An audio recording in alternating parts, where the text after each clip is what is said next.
Bonjour et bienvenue sur cette capsule qui va durer entre 2 et 5 minutes. Pourquoi je change de format? Parce que je vais parler d'un homme exceptionnel. Cet homme-là s'appelle Moïse et sa vie est tellement dense qu'en 2 minutes ça va être un peu court. Mais je vais faire le plus vite possible, de telle manière que nous soyons tous confortables. Qui était Moïse? Moïse d'abord veut dire tirer des eaux, et Moïse était un homme qui a eu une destinée exceptionnelle. À l'époque où il vivait, juste après sa naissance, le pharaon avait décidé de faire tuer tous les enfants des Hébreux parce que le peuple s'accroissait et devenait puissant. Mais sa maman jugeait qu'il était trop beau pour disparaître, l'a mis dans un couffin posé sur le Nil et l'a laissé aller. Et Dieu faisant bien les choses, ce petit couffin avec Moïse dedans est allé dans les joncs près de l'habitation de la fille de Pharaon qui était stérile. Donc elle a recueilli l'enfant.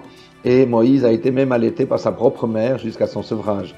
Donc Dieu fait bien les choses. Nous voyons que Moïse a eu vraiment un destin exceptionnel. Alléluia.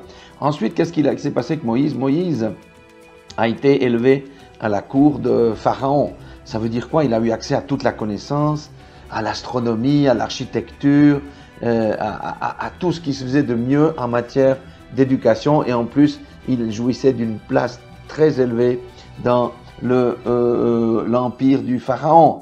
Amen. Donc, il était vraiment confortable. Cependant, Moïse connaissait aussi son origine et savait qu'il était un Hébreu. Et à un moment donné, un jour, quand il était adulte, il a surpris un Égyptien qui battait un de ses frères hébreux et il a voulu faire justice lui-même. Il a tué l'Égyptien, l'a caché dans le sable et ensuite il s'est enfui dans le désert où il est resté pendant 40 ans au service de Jéthro. C'est là qu'il a trouvé une femme dont il a eu un enfant.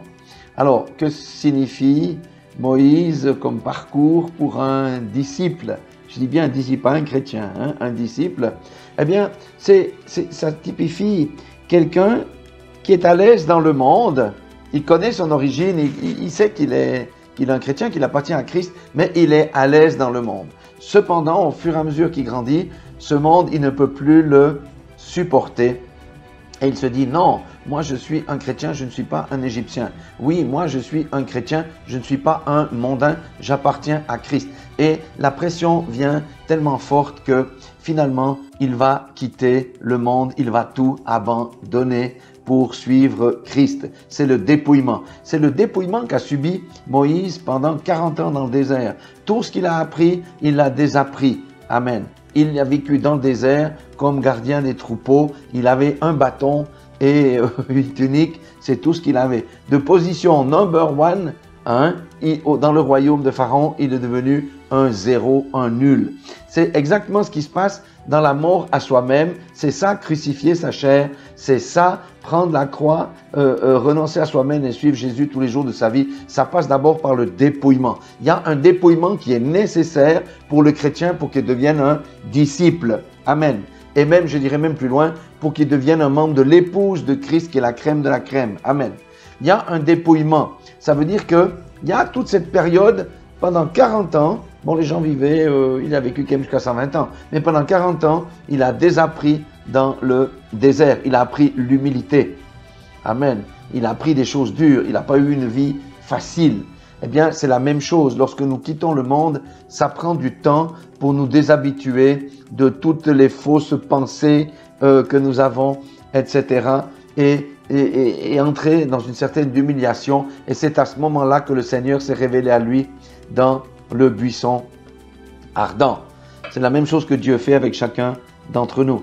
Ensuite, Moïse, qu'est-ce qu'il a fait? Il a délivré le peuple d'Israël. Il s'est levé contre Pharaon. C'était un chef absolument extraordinaire. Sauf qu'il avait un défaut quand même, il était bègue, mais ça ne l'a pas empêché de mener à bien le plan de Dieu sur la terre. Ça veut dire quoi? Ça veut dire que nous devons être des Moïse dans ce monde où tout tombe en déliquescence. Même parmi l'Église, où l'Église universelle est en train de s'écrouer. Aujourd'hui, l'Église a besoin de Moïse investi de la mission de Dieu pour sauver ce qui peut être sauvé et sortir son épouse de l'esclavage religieux dans lequel il se trouve.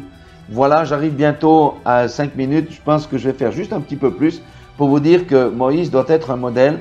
c'est par le dépouillement que nous devons passer, c'est renoncer aux choses du monde, mais les choses que Moïse avait appris l'ont servi après, ensuite quand même, lorsqu'il était dans une position de commandement.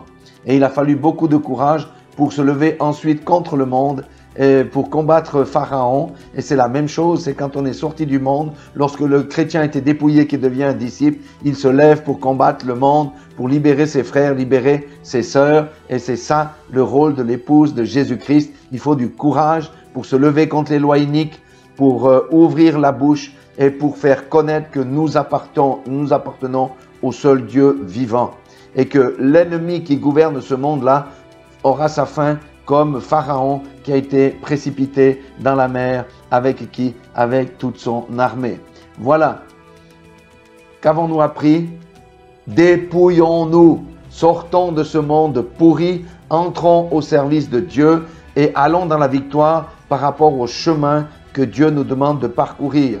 Car Dieu a un plan pour chaque disciple. Ces disciples constituent l'épouse de Jésus-Christ, celle qui lui obéit, et cette épouse doit faire briller Christ dans ce monde perdu pour attirer à elle, à Christ, le plus de gens possible et à réveiller tous les endormis qu'on appelle les religieux, les chrétiens qui n'ont pas de profondeur. Voilà.